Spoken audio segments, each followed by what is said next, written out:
भारत एक तरफ पाकिस्तान के खिलाफ एक अपनी सबसे बड़ी सैन्य कार्रवाई के लिए तैयारियां कर रहा है। हर तरफ ये बातें हैं, दुनिया भर में ये बात अब फैल चुकी है कि कभी भी भारत पाकिस्तान को मुंहतोड़ जवाब दे सकता है। हालांकि समय क्या होगा ये तो भारतीय सेना तय करेगी, ये हम और आप मिलकर तय नहीं कर सकते हैं। लेकिन ये एक ऐसा नाजुक वक्त है जब भारत को अपने पड़ोसी देशों पर नजर रखनी पड़ रही है कि कौन उसका अपना है और कौन उसका दुश्मन। लेकिन इस वक्त 1971 में जिस बांग्लादेश को भारत ने जन्म दिया था, आज वही बांग्लादेश भारत के खिलाफ जहर उगलने की बात कर रहा है। वही बांग्लादेश भारत की 7 सिस्टर्स यानी कि नॉर्थ ईस्ट स्टेट पर अपनी नजर गड़ाकर बैठा है और सीधे एक बयान आया है। इसे अब धमकी समझी जाए या बांग्लादेश को भी सबक सिखाने का एक वक्त आ गया है। देखिए, भारत में लंबे समय से घुसपैठ की जो तमाम वारदात बढ़ रही है, बांग्लादेश में इसके मुद्दे एकदम जोरों शोरों पर उठा रही है, भारतीय जनता पार्टी भी उठा रही है, देश के कई संगठन भी उठा रहे हैं। तो ये तो बांग्लादेश के जो नागरिक भारत में आते हैं, इसके बाद ये भारत में लूट फरूट जुर्म तमाम चीज़ों को अंजाम देते हैं, ये एक अलग समस्या है। लेकिन पिछले साल यानी कि अगस्त 5, 2024 से बांग्लादेश में जो तख्त पलट हुआ, शेख हसीना के खिलाफ पूरा स्टूडेंट जो पूरा यहाँ पर आंदोलन हुआ, शेख हसीना को भारत आना पड़ा छोड़कर बांग्लादेश। और उसके बाद जब बांग्लादेश में अंतरिम सरकार बनी तो उसके मुखिया मोहम्मद यूनुस बन गए। मोहम्मद यूनुस पिछले ही कुछ दिनों पहले चीन के दौरे पर भी गए थे और वहां पर भी जाकर उन्होंने भारत के खिलाफ जो बयानबाजी की थी उसको लेकर भारत में लंबी नाराजगी देखी गई थी। उसका भारत ने पट्टाछेद भी किया था कि मोहम्मद यूनुस ज्यादा ना बोले, मोहम्मद यूनुस अपनी सीमाओं को पार ना करें। लेकिन अभी देखिए, भारत में वक्त बदल गया है। अभी हमारा फोकस बांग्लादेश नहीं था, बल्कि हमारा पूरा फोकस फिलहाल पाकिस्तान है। देखिए, पहलगाम की जो घटना सामने आई है इसने भारत को अब थोड़ा सा परेशान ज्यादा कर दिया है। पाकिस्तान को हम बार बार जवाब देते आए हैं, 48 से जवाब देते आ रहे हैं, 65 पे दिया, 71 पे दिया, 99 में दिया। लेकिन बावजूद इसके जो सीमा पार का आतंक है, जो घुसपैठी आतंक है, उससे पाकिस्तान बाज नहीं आ रहा है। देखिए, आप आमने सामने की लड़ाई में तो कभी जीत नहीं पाते हैं। आप आमने सामने, चाहे वो अर्थव्यवस्था की लड़ाई हो, चाहे वो युद्ध की लड़ाई हो, आप हर जगह मात खाते हैं। तो इसके बाद आप क्या करते हैं, आप सीमा के पास से घुसपैठियों की तरह आते हैं और मासूम जिनके हाथों में हथियार नहीं है उनकी जान लेते हैं और अपना आतंक बचाते हैं। भारत इस बार आतंकवाद के खिलाफ सबसे बड़ी कार्रवाई करने की तैयारी कर रहा है। इसकी बार बार बानगी प्रधानमंत्री नरेंद्र मोदी ने भी दी। उन्होंने भारतीय सेना को फ्री हैंड कर दिया। उन्होंने बड़ी बैठक में कहा सीसीएस की कि भाई भारतीय सेना जो चाहे, जैसे चाहे, जब चाहे कर सकती है, सरकार भारतीय सेना को फ्री हैंड देती है।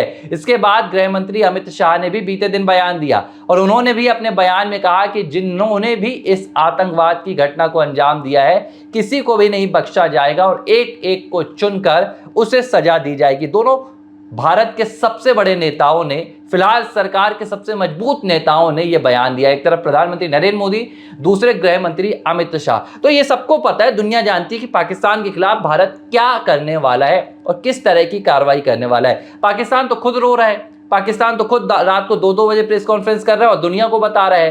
हालांकि उसकी गीदड़ भपकियां भी जारी हैं, लेकिन मैं बार बार कह रहा हूं कि पाकिस्तान एक ऐसा देश है, पाकिस्तान एक ऐसा मुल्क है जिसकी जुबान पर भरोसा नहीं किया जा सकता है। देखिए, जिनका कोई ईमान नहीं है, जिनका कोई एथिक नहीं है, जो कभी यहां पर कुछ कहते हैं, यूएन में कुछ कहते हैं और करते कुछ हैं। पाकिस्तान भले ये सरेआम चिल्ला रहा है कि भारत उस पर हमला करने वाला है, भारत उसे घेर रहा है, ये तमाम बातें कर रहा है, लेकिन पाकिस्तान इतना भी सीधा नहीं है कि वो भारत के हमले को झेलने के लिए बिल्कुल तैयार बैठा है या बिल्कुल अब वो थक गया है। पाकिस्तान अपनी नापाक हरकतें दिखाने से पीछे नहीं आ रहा है। अब इस बीच एक बड़ी अपडेट आई है। अपडेट ये है कि पाकिस्तान के साथ साथ अब जब ये वक्त ऐसा आया है कि भारत का पूरा फोकस, भारतीय सेनाओं का फोकस पाकिस्तान पर है, तो बांग्लादेश ने भी अपना जहर उगलना शुरू कर दिया है। और ये देखिए, ये आज की बात नहीं है, लंबे समय से कहा जा रहा है कि बांग्लादेश जिसे भारत अपना छोटा भाई समझता है, वो बांग्लादेश जिसे भारत ये मानता है कि भाई हमने उसका जन्म किया, और ये बात सच भी है। अब वो बांग्लादेश भारत को ही आंख दिखाने के ख्वाब देख रहा है। मोहम्मद यूनुस पहले तो चीन में जाते हैं और वहाँ कहते हैं, जब हमारी सीमाओं को लेकर ऐसा बयान देते हैं जिससे भारत में एक रोष आया, और अब वहाँ के एक रिटायर्ड मेजर हैं, रिटायर्ड सैन्य अधिकारी हैं, उन्होंने एक ऐसा बयान दिया है जिस बयान को सुनने के बाद बांग्लादेश की सीमा पर भी अलर्ट जारी कर दिया गया है। जो इंडियन आर्मी है उसे अलर्ट पर रहने के लिए कह दिया गया है। तो पाकिस्तान के साथ साथ अगर कार्रवाई होती है या बांग्लादेश कुछ ऐसी हरकत करता है तो बांग्लादेश को भी जवाब दिया जा सकता है। हुआ क्या है, चलिए अब मैं आपको ये बता देता हूं। बांग्लादेश के एक पूर्व सैन्य अधिकारी हैं जिनका नाम है general major M Fazlur Rahman. M Fazlur Rahman जो बांग्लादेश राइफल्स थी उसके हेड हुआ करते थे। और साल 2024 पे जब यूनुस खान को बांग्लादेश की अंतरिम सरकार का मुखिया चुना गया तो उन्होंने अपने लिहाज से, अपने तरीके से जो एक वैमनस्य है वो फैलाने की उन्होंने कोशिश शुरू कर दी। और इस कोशिश में उन्होंने एक समिति है, एक जांच की कमेटी है, उसका जो मुखिया है वो फजलुर रहमान को बनाया। किसका मुखिया उन्होंने बनाया? उन्होंने बनाया मुखिया chairperson of the national independent commission of inquiry probing the 2009 Bangladesh rifles. देखिए 2009 में बांग्लादेश में आपको अगर याद नहीं है तो मैं आपको बता देता हूं कि एक म्यूटिनी हुई थी, एक विद्रोह हुआ था। और ये विद्रोह सेना के भीतर हुआ था, आर्मी के भीतर हुआ था। और ये जो फजलुर रहमान है ये बांग्लादेश राइफल्स के उस वक्त हेड हुआ करते थे। लेकिन इसके बाद बांग्लादेश में एक भारी विद्रोह हुआ था और उसके बाद चीजें पूरी तरह से बदल गई थी। हुआ क्या था पहले मैं आपको ये बता देता हूं, क्योंकि ये जो बयान आया है उस बयान पर भी हम बात करेंगे कि ये फजलुर रहमान ने क्या बयान दिया है। ये बांग्लादेश राइफल्स के हेड हुआ करते थे। फिलहाल ये बांग्लादेश में जो नेशनल कमीशन बनाया गया है 2009 की म्यूटिनी को इंक्वायरी करने के लिए, उसके हेड है।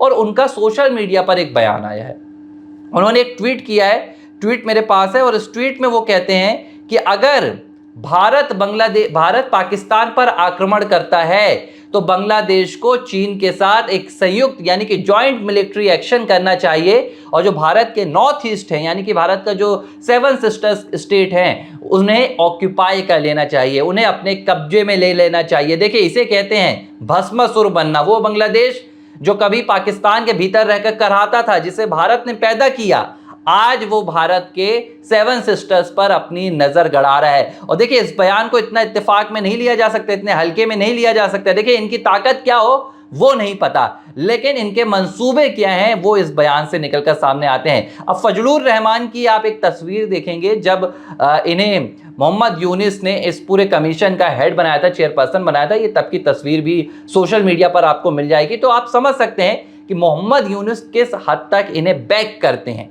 अपनी जो अंतरिम सरकार है बांग्लादेश की, उस सरकार में कितना इनका योगदान हो सकता है। और तब जाकर ये एक ऐसा बयान दे रहे हैं जिसमें ये कह रहे हैं कि भाई जब भारत पाकिस्तान पर अटैक करेगा, पूरी भारत की जो मिलिट्री है, भारत की जो सेना है वो पाकिस्तान पर फोकस करेंगी, तब हम जम्मू कश्मीर नहीं, हम जो 7 स्टेट्स हैं, भारत की जो 7 सिस्टर्स हैं, उन्हें ऑक्यूपाई करेंगे। किसके साथ मिलकर?